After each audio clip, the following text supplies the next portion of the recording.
parece ser que puido ser ocasionado nunha chimenea, e agora pois acabará a investigación. Tan pronto se teñan todos os datos se dará conta e lóxicamente se pon en coñecemento do xuzgado, da Fiscalía, para que inicie o procedimento que lle corresponda á Fiscalía. Segundo afirmou, actualmente a Policía Autonómica leva varias liñas de investigación, sen querer aportar máis datos, xa que a investigación xa lle foi remitida ás autoridades judiciais. A Policía, lóxicamente, leva varias liñas de investigación e investiga, lóxicamente, pois todos os datos que ten en riba da mesa, non? Creo que pronto poderán ter algunha noticia neste sentido, o que pasa que hai que ter cuidado na propia investigación, hasta que se teñan todos os datos tampouco se pode comentar nada máis, non? Pero creo que o traballo policial é importante nestes casos e, sobre todo, o máis importante é que os galegos e as galegas saiban que todos os incendios se investigan e se chega a saber digamos que a cerrar bastante o círculo sobre os posibles autores, non? Ás veces se dan conseguido as probas suficientes para poder ser xuzgados e que, lóxicamente,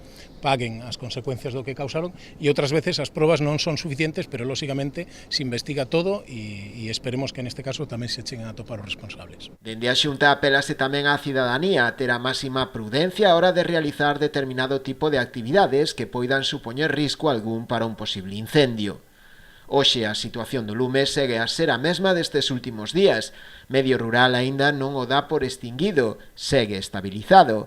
Na zona continúan a traballar numerosos medios, co fin de evitar a súa reproducción. Os datos facilitados en canto á superficie queimada segue a ser a mesma destas últimas datas, unhas 2.200 hectáreas, na súa maioría de monte baixo e arborado.